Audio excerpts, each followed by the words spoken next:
नमस्कार, आप देख रहे हैं RN टीवी नेशनल। मैं हूं आपके साथ पंड्या पांडे। एक ऐतिहासिक कदम, 33% आरक्षण, संसद का विशेष सत्र। लेकिन क्या आप जानते हैं कि आज भारत की संसद और विधानसभाओं में महिलाओं का प्रतिनिधित्व कहां तक है और दुनिया भर में महिलाओं की राजनीतिक भागीदारी कितनी है? 33% आरक्षण क्यों जरूरी है? क्या यह संसद विधानसभाओं में महिलाओं के लिए बराबरी का रास्ता खोल सकता है? इसे लाने की प्रक्रिया क्या रही?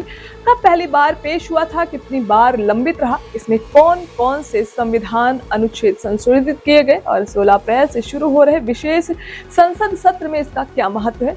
आइए जाने पूरी कहानी।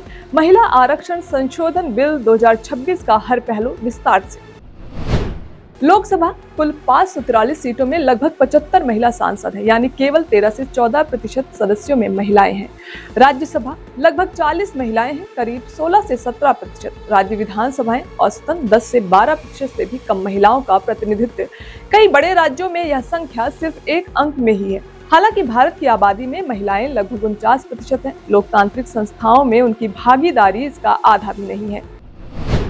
यूरोप औसतन संसद में 30 से 40% महिलाएं हैं। लैटिन अमेरिका में कई देशों में 40% से अधिक प्रतिनिधित्व है। नॉर्डिक देशों जैसे नॉर्वे, स्वीडन में 45% से अधिक महिलाओं का प्रतिनिधित्व है। अमेरिका प्रतिनिधित्व सभा में लगभग 28% से 30% महिलाएं हैं। मतलब यह हुआ कि भारत इन देशों में पिछड़ रहा है और यह पिछड़ापन सिर्फ आंकड़ा नहीं, नीतिगत प्रतिनिधित्व का बड़ा अंतर है। पार्टी स्तर पर भी महिलाओं की भागीदारी कम है। सबसे अधिक महिला एमपीज मुख्य राष्ट्रीय पार्टियों भाजपा, कांग्रेस और राष्ट्रीय लोकदल आदि में भी महिलाएं 2% में ही हैं।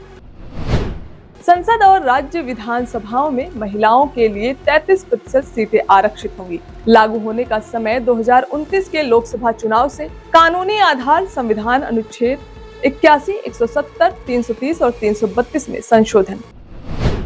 वर्तमान सीटें 543 है। महिलाओं के आरक्षण के लिए अतिरिक्त सीटें जोड़ी जाएंगी। 2011 की जनगणना के आधार पर परिसीमन आयोग अतिरिक्त सीटें निर्धारित करेगा। वर्तमान सीटों में कोई बदलाव नहीं, केवल अतिरिक्त आरक्षण। 1996 में पहली बार संसद में पेश हुआ, पास नहीं हुआ। 2008 राज्य विधानसभाओं में पारित, राष्ट्रीय स्तर पर लंबित हुआ। 6 अप्रैल 2026 पीएम मोदी ने चुनावी रैली में घोषणा की कि 33% आरक्षण 2029 से लागू होगा। विशेष संसद सत्र 16 से 18 अप्रैल 2026। 16 अप्रैल सत्र की शुरुआत, राष्ट्रपति का अभिभाषण और बिल पेश होगा।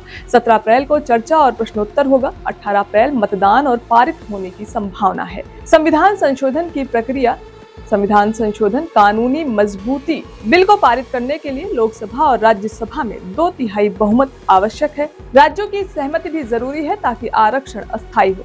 राष्ट्रपति की स्वीकृति के बाद बिल संविधान का हिस्सा बनता है। 40 साल के इंतजार के बाद महिलाओं को संसद और विधानसभाओं में वास्तविक प्रतिनिधित्व मिलेगा। संविधान संशोधन से अस्थायी और कानूनी मजबूती विधानसभा और संसद में महिलाओं की बड़ी भूमिका सुनिश्चित करेगा। अनुच्छेद 81 लोकसभा में महिलाओं के लिए 33% अतिरिक्त सीटें। अनुच्छेद 170 राज्य विधानसभाओं में महिलाओं के लिए 33% सीटें। अनुच्छेद 330 और 332 अनुसूचित जातियों, जनजातियों और महिलाओं के आरक्षण को कानूनी रूप देना। राजनीतिक और सामाजिक महत्व समझते हैं। लोकतंत्र में महिलाओं की समान राजनीतिक भागीदारी सुनिश्चित करना। 40 साल का इंतजार पूरा करने वाला ऐतिहासिक कदम। युवाओं और महिला कार्यकर्ताओं के लिए प्रेरणादायक संदेश। राज्य स्तर की भूमिका को समझते हैं। राज्य विधानसभाओं में भी 33% आरक्षण। राज्यों में विधानसभा सीटों के अनुसार अतिरिक्त सीटें राज्य आयोग और निर्वाचन आयोग मिलकर परिसीमन करेंगे। तो यह है महिला आरक्षण संशोधन बिल 2026 की पूरी कहानी। 40 साल के इंतजार के बाद महिलाओं को संसद और विधानसभाओं में समान राजनीतिक प्रतिनिधित्व मिलेगा। विशेष सत्र के दौरान इसका पारित होना भारतीय लोकतंत्र में महिला सशक्तिकरण की दिशा में ऐतिहासिक सफलता माना जा रहा है। यह सिर्फ एक बिल नहीं, बल्कि महिलाओं की आवाज, अधिकार और लोकतंत्र में उनकी भागीदारी का प्रतीक है। फिलहाल के लिए इतना ही। खबरों के अपडेट्स के लिए जुड़े रहे RN टीवी नेशनल के साथ।